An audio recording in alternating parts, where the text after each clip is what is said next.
Boa noite, amada igreja. Cumprimento a todos com a paz do Senhor Jesus.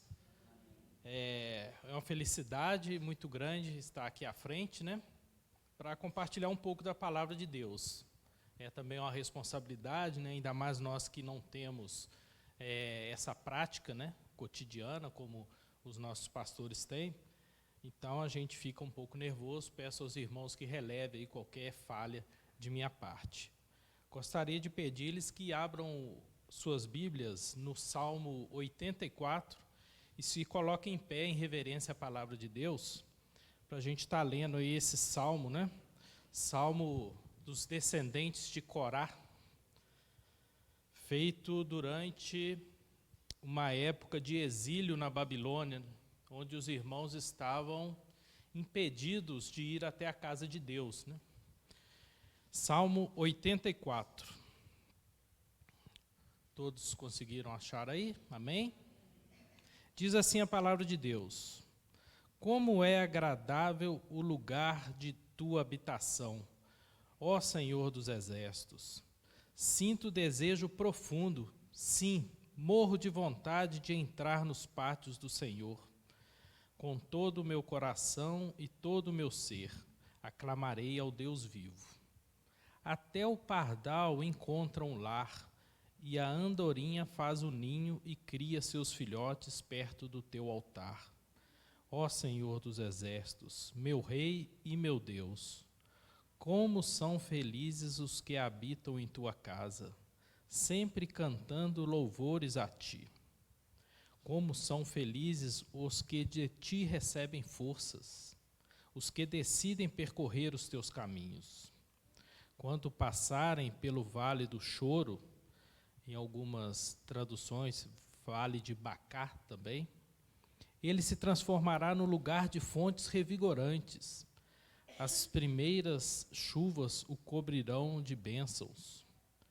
Eles continuarão a se fortalecer, e cada um deles se apresentará diante de Deus em Sião. Ó Senhor, Deus dos exércitos, ouve minha oração. Escuta, ó Deus de Jacó. Ó Deus, olha com favor para o Rei, nosso escudo. Mostra bondade ao teu ungido. Um só dia em teus pátios é melhor que 1000 dias em qualquer outro lugar. Prefiro ser porteiro da casa de meu Deus a viver na morada dos perversos. Pois o Senhor Deus é nosso sol e nosso escudo. Ele nos dá graça e honra.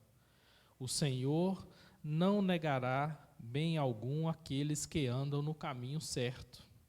Ó Senhor dos exércitos, como são felizes os que confiam em ti. Amém?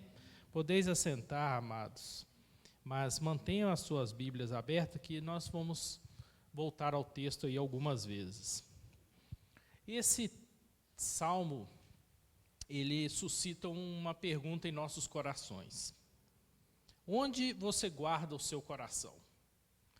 E esse é o objetivo que a gente vai alcançar, né, a resposta dessa pergunta no final dessa mensagem. Na Bíblia, lá em Provérbios 4, 23, está escrito: acima de todas as coisas, guarde o seu coração, pois ele dirige o rumo da sua vida. Então, nós devemos guardá-lo para que ele não endureça com o pecado e nem que se quebre com as provações dessa vida. Então, volte a essa mesma pergunta: onde você guarda o seu coração? Só há duas alternativas possíveis. Ou você guarda ele no céu e consegue prosseguir, amando a prova de choques, ou você guarda ele no inferno e o vê endurecer, trincar, quebrar, ficar em pedaços e virar pó. A sua alternativa e a minha alternativa é guardar o coração no céu. E o lugar mais próximo do céu que nós temos na terra é a igreja. O Salmo 84, ele foi escrito por alguém que estava em exílio, né? Estava longe de Jerusalém. Portanto, o povo hebreu, ele não conseguia ir até o templo, porque ele foi levado cativo, prisioneiro, escravizado na Babilônia. E ele então perdeu essa possibilidade de louvar a Deus no templo. E isso para os hebreus era fundamental, né? A gente vê, por exemplo, a própria família de Jesus o levou para apresentar no templo, logo nos primeiros dias de vida dele, e eles faziam questão de participar das 3 festas anuais que os judeus tinham, e eles tinham aquilo como uma prática de vida. E todo judeu, ele tinha muita alegria de entrar na casa de Deus. Então, esses exilados, eles se achavam morrendo de vontade. E o que a gente observa aí nos 3 primeiros versículos é quanto que o autor do Salmo exalta, né, a felicidade de estar presente na casa de Deus, revelando aí o melhor lugar que ele poderia estar na face da terra. E esse salmo, a gente vai dividir ele em 3 partes. Vocês podem perceber na Bíblia de vocês, depois do versículo 4 e depois do versículo 8, tem uma parte lá, em algumas Bíblias está escrito interlúdio, outras pausa ou selar. Então, a gente pode dividir claramente aí o salmo em 3 partes. Do versículo 1 até o 4, a gente vai chamar de a comunhão na casa de Deus. Do versículo 4 ao versículo 8, chamaremos de a peregrinação até a casa de Deus. E do versículo 9 ao 12 é a ministração na casa de Deus. Então vamos mergulhar nesses tópicos aí. A comunhão na casa de Deus. Então o salmista destaca, né, o quanto ele pensa e o quanto ele exalta ali a felicidade de fazer parte da casa de Deus. Para o judeu, né, o templo era, principalmente naquela parte que tinha um santo dos santos, é onde tinha a Shekinah, né? O poder de Deus estava presente ali no templo, né? A manifestação visível da presença gloriosa de Yahvé, né? Que era o Deus também conhecido por esse nome. O hebreu amava estar presente no templo e o fazia com regularidade. Para um salmista, aquilo era um lugar especial. No verso 1, ele suspira e chega a morrer de vontade de estar na casa de Deus. Ele cita até o pardal e a andorinha, que fazem ninhos, se sentem bem, né? Porque uma ave não vai fazer ninho no local onde que ela se sente ameaçada. Então, o pardal e a andorinha se sentiam confortáveis e seguras na casa de Deus para montarem ali os seus ninhos. Nota-se também que a comunhão na casa de Deus é agradável ao coração. Ela traz alegria, traz paz, traz intimidade com Deus, traz ânimo, traz um desejo de adorar. E é muito acolhedora, traz um aconchego ao nosso coração. Longe da casa de Deus, o salmista, mesmo vivendo numa realidade de escravidão, de sofrimento, ele encontrou tempo para recordar e refletir sobre tudo isso, até mesmo nos pequenos detalhes. Ele lembrou dos pássaros, ele lembrou da felicidade em poder estar em comunhão com os irmãos, e a gente vê outros exemplos aí na Bíblia, né, como, por exemplo, o filho pródigo, que sentiu saudade da casa do pai. Mesmo ele estando distante, ele lembrava da comida que era dada para os trabalhadores do pai dele, e ainda assim era melhor do que aquela que ele estava comendo naquela época de distância da casa do pai. A gente vê isso lá em Lucas 15, né? Então, longe da casa de Deus, geralmente nós paramos, nós pensamos e caímos em nós mesmos e retornamos arrependido e com fé. Seja assim com você hoje também, se for o caso. Se você está afastado da casa de Deus, se ainda não se sentiu motivado a voltar para a casa de Deus, saiba que aqui é onde Deus vai te receber como você está, curar suas feridas, cuidar de você, e você se sentirá cada vez mais seguro e motivado a permanecer aqui. O pardal, por exemplo, citado aqui no verso, era um pássaro sem valor. Ele valia 1/16 de um denário. Era quase nada. A andorinha era uma ave vagante, migratória, e a conclusão do salmista, então, quando cita esses dois pássaros, era que tanto o pobre, escanteado pelo mundo, quanto o peregrino que anda sem rumo, eles sempre precisam e sempre vão encontrar da comunhão na casa de Deus. Alegria, ânimo, acolhida, sempre estarão disponíveis para eles na casa de Deus. A igreja, então, é um lugar de comunhão para toda a gente. E aí a gente tira aqui algumas frases, né?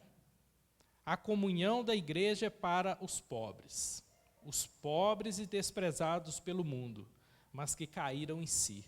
Voltaram-se para Deus com fé em Jesus e encontraram acolhida no abraço do Pai. Mas esse pobre, irmãos, não é o pobre em quesito de bens materiais ou riqueza. Esse aqui é o pobre em espírito, conforme diz lá em Mateus 5:3. Aqui eles aprenderam que o reino do céu é do pobre em espírito. Outra frase também que a gente aprende com essa parte do texto é que a comunhão da igreja é para os peregrinos, assim como os pássaros, né, migratórios, os cansados, os sobrecarregados, os vagantes, errantes, insatisfeitos. Ao se voltarem para a comunhão da casa dos pais, eles encontram descanso para a alma cansada, para a alma sobrecarregada e perturbada. A gente vê isso lá em Mateus 11, 28-30. Outra lição é que a comunhão da igreja é para os pequeninos. Ouça de novo o que disse o salmista lá no verso 3. Até o pardal encontra um lar e a andorinha faz um ninho e cria seus filhotes perto do teu altar. Ó Senhor do exército, meu rei e meu Deus. A igreja é um lugar para se ter e se educar os seus filhos. Aqui eles crescem perto do altar. Eles aprendem a mensagem do Evangelho, a mensagem da cruz de Cristo Jesus. É um privilégio e uma responsabilidade para nós pais trazermos nossos filhos à casa do Senhor. Outra frase, a comunhão da igreja é para uma devoção permanente. Pobres e peregrinos encontram na casa de Deus um lar, um ninho, uma família, uma habitação permanente e edificante. Aninhar significa entregar-se, deitar-se, confiar, regozijar-se. Deve ser assim a vida com Deus, na comunhão da igreja local. Outra lição nessa primeira parte do Salmo. A comunhão na igreja é apenas para pardais e andorinhas. Então vamos fazer aqui uma analogia com outros tipos de pássaros, né? Como se fossem pessoas, pela própria personalidade deles. Então note bem que não são todos os pássaros que acham na igreja um ninho para si. Por exemplo, a águia, ela é uma ave muito altiva, muito ambiciosa e orgulhosa. Ela não se mistura. Então, provavelmente ela não se sentirá bem na casa de Deus. O pavão é muito pomposo. Ele se acha demais da conta. O urubu tem hábitos necrófagos, né? Ele se alimenta de carniça, de coisa morta. O falcão, ele vive da caça de outras aves, ele se alimenta dos seus iguais. A galinha, ela é muito dependente de homens. A coruja, ela ama viver na escuridão. O papagaio é muito tagarela. O beija-flor vive de flor em flor. Não para em lugar nenhum, e etc. Já o pardal e a andorinha, no entanto, encontram ninho para si na casa de Deus. Eles são pobres de espírito e estão cansados de peregrinar, e eles fogem do mal.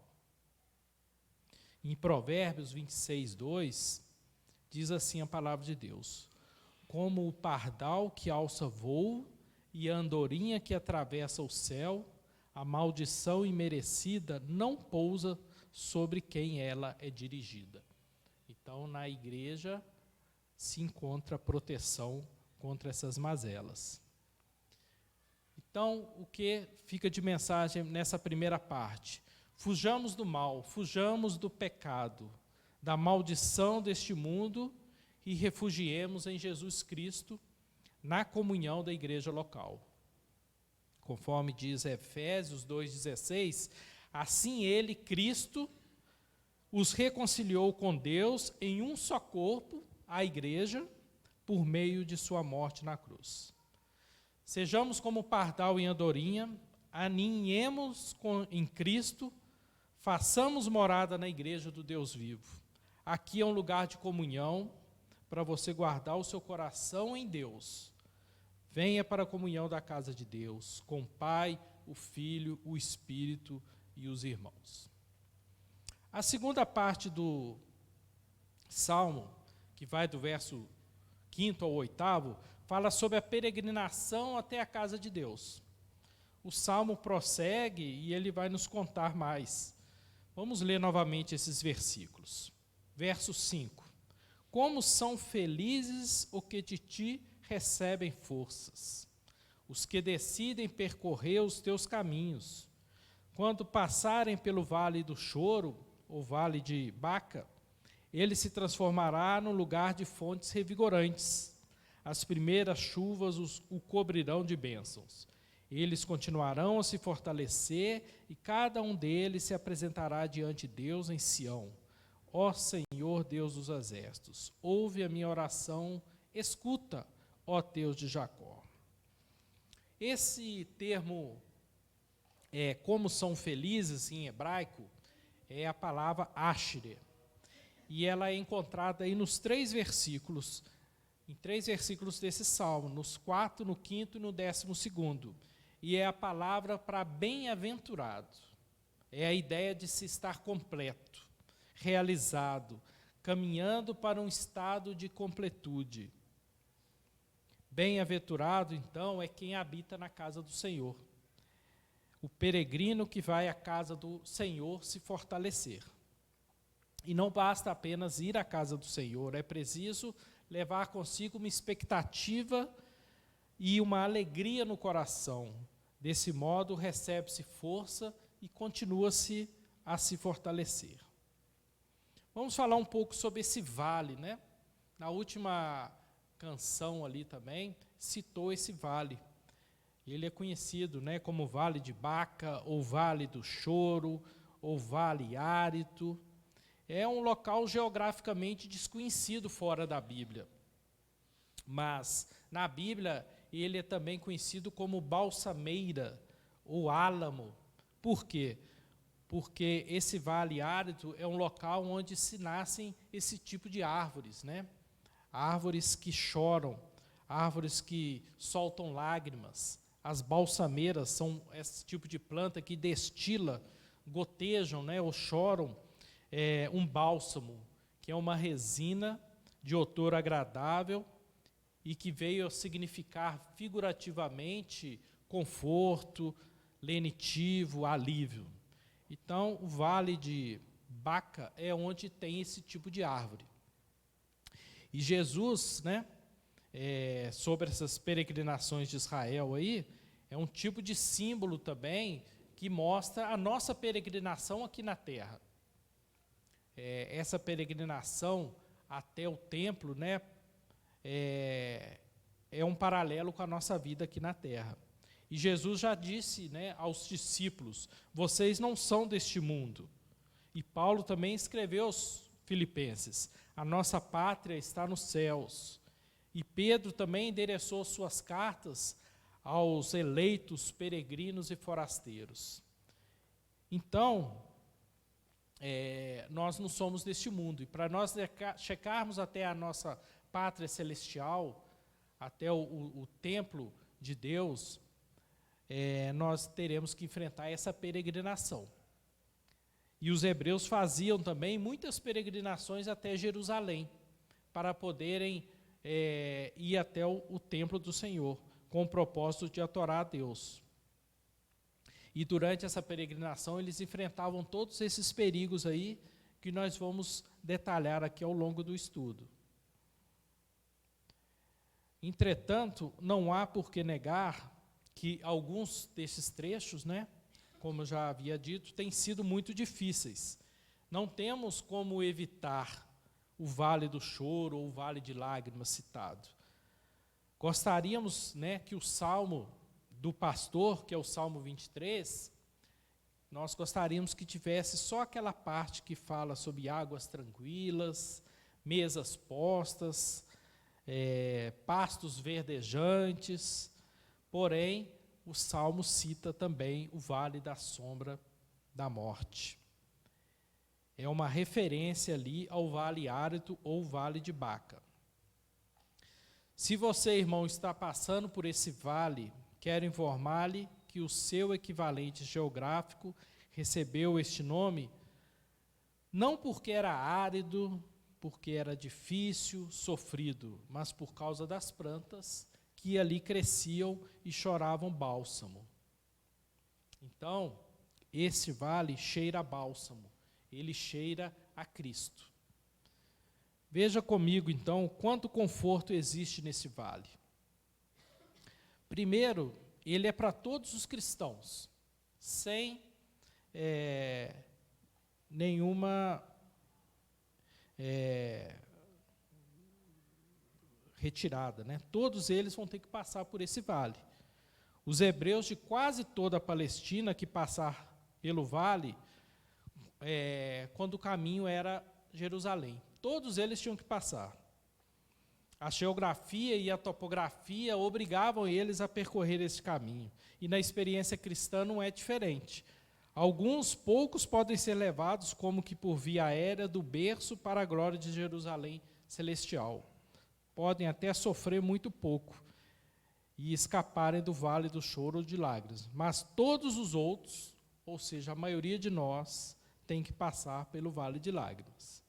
Muitas são as adversidades que nos afligem e nos fazem chorar no transcurso deste caminho, da nossa peregrinação terrena. Nós teremos desapontamentos, desastres, calamidades, perdas, escassez, doenças, morte, decepções, traições. Mas, de modo ou de outro, cedo ou tarde, mais ou menos vezes, todos nós passaremos pelo vale. Segundo ponto, o vale, além de ser de todos, ele também é indesejável, pois ele é árido, pedregoso, escuro, extenso e infestado. Bem, ele é árido porque ali não tem rios de alegria. Temos alguns poços cavados por alguns dos peregrinos que nos antecederam, ou que foram por nós mesmos cavados. São, muitas vezes, cisternas rachadas que não retêm águas, conforme Jeremias 2,13. Ele é pedregoso porque os peregrinos retiram as pedras pequenas, mas as grandes pedras, elas ficam lá e elas causam muito sofrimento, porque muitos tropeçam e caem nela. Ele é escuro porque as trilhas serpenteiam entre rochas de angústias e montanhas de pecados. O sol da justiça muitas vezes se esconde por trás delas, e o vale fica sombrio. Ele é extenso porque os peregrinos sabem que Sião está à frente, mas eles não podem vê-la. Eles têm que ter fé para caminhar nesse vale, e ele parece não ter fim. Muitos ficam desencorajados pelo caminho. E ele é infestado. Há espíritos maus neste vale, eles tentam, fazem insinuações malditas, sugestões blasfemas, eles armam ciladas e lançam contra nós os dardos inflamados do maligno. Então, nós vimos aí que o vale é para todos, o vale é indesejável, mas ele é proveitoso. Ele é proveitoso porque, para nós cristãos, ele nos torna mais fortes, humildes, dependentes de Deus, enfim, nos torna mais crentes. A companhia e as necessidades de outros peregrinos ensinam-nos a passar mais neles e a levar cargas uns dos outros, porque nós nunca passamos no vale sozinhos. A gente sempre tem a companhia dos irmãos. Paulo escreve que ele passou por diversas vezes nesse vale, e ele testemunhou isso na carta aos Filipenses, quando escreveu: aprendi a viver contente em toda e qualquer situação. Tanto sei estar humilhado, como também sei ser honrado. De tudo e em todas as circunstâncias eu já tenho experiência, tanto de fartura como de fome, assim de abundância como de escassez. Tudo posso naquele que me fortalece. Então, até aqui, nós definimos aí no contexto do Salmo o sentido do termo Baca, que é balsameiras, e vimos que o vale de Baca, ou vale de choro, no sentido real e figurado, é frequentado por todos nós cristãos, é indesejável, mas, todavia, ele é muito proveitoso. Vejamos agora o que podemos fazer uma vez que estivermos neste vale. O salmista nos mostra lá no verso 6, quando ele diz: quando passarem pelo vale do choro, ele se transformará num lugar de fontes revigorantes. As primeiras chuvas os cobrirão de bênçãos. Mas como transformá-lo num manancial? Como torná-lo um lugar de fontes revigorantes? E a resposta é: cave poços. Os peregrinos orientais, quando passavam por regiões áridas, sem água, eles cavavam poços. Assim, conseguiam água para si e para os seus animais. Eles agiram da mesma maneira no passado, os patriarcas de Israel, quando atravessavam o deserto. Isso nos ensina muita coisa. Isso nos ensina que há conforto e escape na hora da tribulação. A nossa tendência, quando passamos por alguma provação, é desesperar e desistir. Agar, a escrava egípcia de Sara, que foi esposa de Abraão, quando ela foi expulsa da casa de Sara, com o filho Ismael nos braços, ela enfrentou uma tremenda provação. Ela andou errante pelo deserto de Berseba até que lhe acabou a água do odre. O que ela fez então? Diz lá em Gênesis 21, de 15 a 19. Quando acabou a água, Agar colocou o menino à sombra de um arbusto e foi sentar-se sozinha, uns 100 metros adiante. Não quero nem ver o menino morrer, disse ela, chorando sem parar. Mas Deus ouviu o choro do menino, e do céu o anjo de Deus chamou Agar. Que foi, Agar? Não tenha medo. Deus ouviu o menino chorar, dali onde ele está. Levante-o e anime-o, pois farei dos descendentes dele uma grande nação. Então Deus abriu os olhos de Agar e ela viu um poço cheio de água e sem demora encheu a vasilha de água e deu para o menino beber. Então, irmão, o poço estava ali. Deus não criou o poço, Deus abriu os olhos de Agar. Então a salvação estava ao seu alcance. Por que Agar não viu? Porque ela estava pessimista, desesperada, incrédula. Ela não percebeu o poço. Nos desertos e vales áridos da vida, há sempre um poço cheio de conforto e salvação. E Cristo está sempre ao nosso alcance. Quando não, cabe-nos cavar um poço.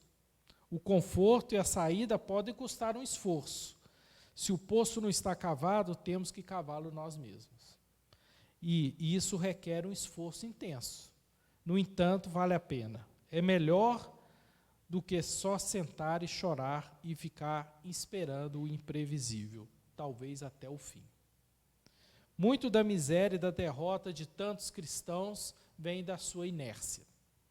Se quisermos saciar a nossa sede de conforto, alegria e paz e encontrar a saída do vale de Bacar, temos que olhar à volta e encontrar os poços, que às vezes outros cavaram.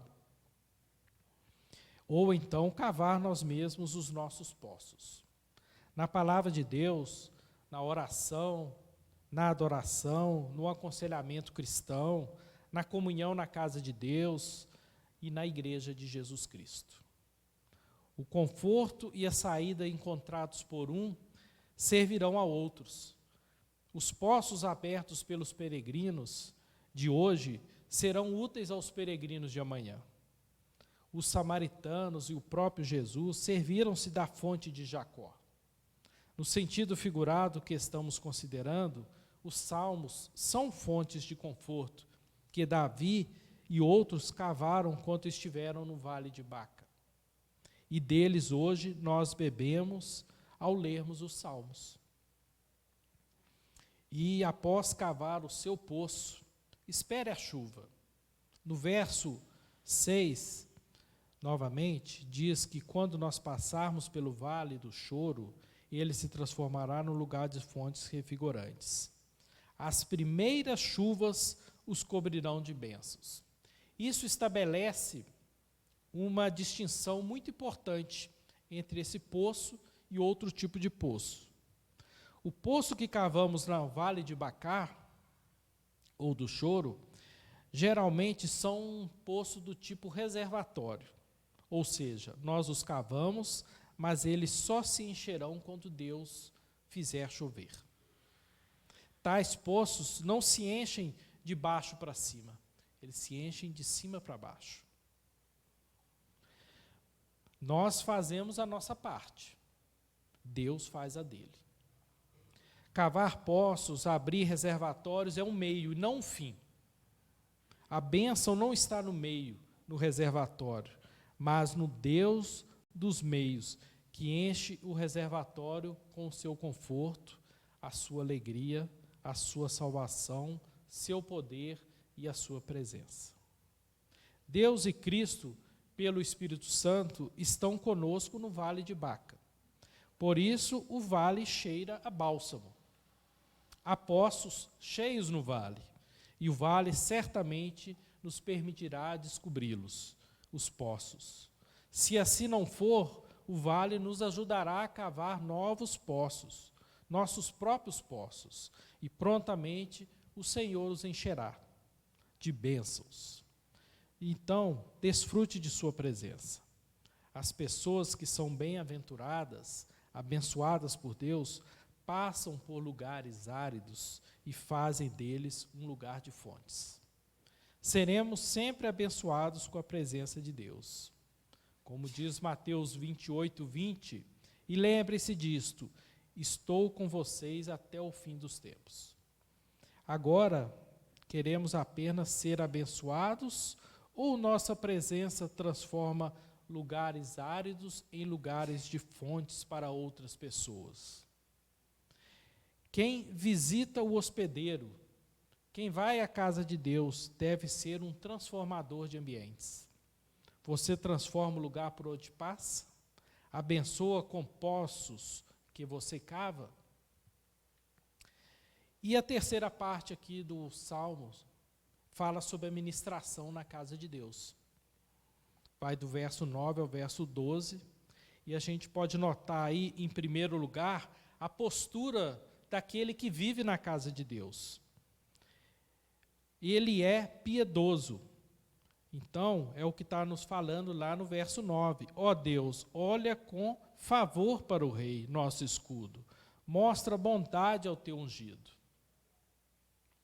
Ele está pronto para servir, conforme verso 10. Prefiro ser porteiro na casa de meu Deus a viver na morada dos perversos. Então, aquele que vive na casa de Deus, ele tem prazer em servir. Seja na recepção do templo, seja na limpeza do templo, seja na cantina, seja no ministério de louvor, seja na parte administrativa, o irmão se sente prazer em servir. ele prioriza a casa de Deus. Como diz lá no verso 10, um só dia nos pátios ou nos átrios é melhor que 1000 dias em qualquer outro lugar. E em segundo lugar, nesse trecho aí do Salmo, a gente vê também as provisões que Deus derrama àqueles que estão em sua casa. Como diz o verso 11, pois só o Senhor Deus é nosso sol e nosso escudo. Ele nos dá graça e honra. O Senhor não negará bem algum àqueles que andam no caminho certo. Ó Senhor dos exércitos, como são felizes os que confiam em Ti. Na casa de Deus, na comunhão dos crentes, nós recebemos provisões indispensáveis para a nossa sobrevivência. Irmãos, não importa com o que você esteja convivendo ao seu redor, ou onde você esteja no mundo, na sua família, no seu lar, se lá estiver o seu coração, sempre desfrutará de profunda afeição. Será o lugar onde você terá uma base de amor, de cordialidade, de afeto, proteção e memórias felizes. E isso não tem como ser mais verdadeiro quando a casa de Deus, a comunhão da igreja local, se torna o seu verdadeiro lar neste mundo. Então, retornemos à pergunta inicial. Onde você guarda o seu coração? Guarde-o em Cristo. Coloque-o na comunhão da igreja de Jesus Cristo. Marcos 10, 28 a 30, diz assim: Então Pedro começou a falar: Deixamos tudo para segui-lo.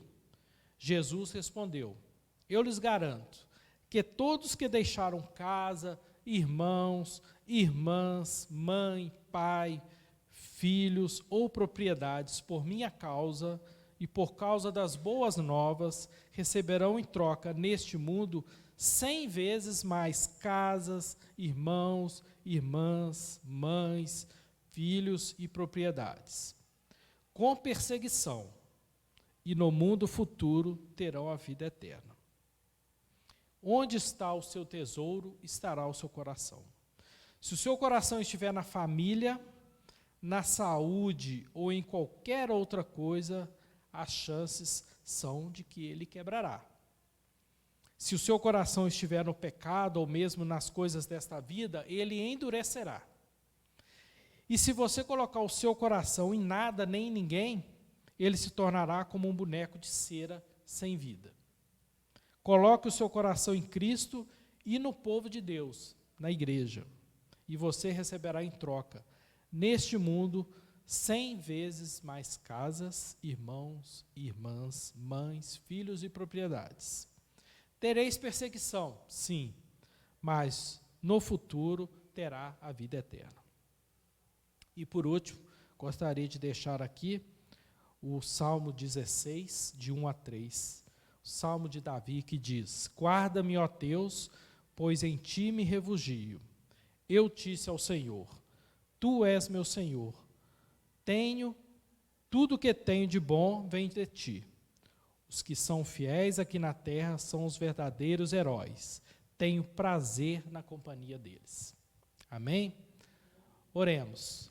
Senhor Deus, amado Pai, lemos e aprendemos aqui de sua santa palavra, Senhor, que ela possa encontrar um local seguro em nosso coração, possa crescer e frutificar, que sejamos instrumentos do seu evangelho aqui na terra, que possamos levar as boas novas de Cristo a mais pessoas, trazê-las à comunhão de sua casa, Senhor Deus. Peço ao Senhor que nos abençoe, nos dê uma semana de paz, de graça, nos livre de todos os maus. É o que eu te peço em nome de seu Filho amado, Jesus Cristo. Amém. Irmãos, obrigado pela atenção. Os irmãos estão em liberdade com uma oração silenciosa. Boa noite.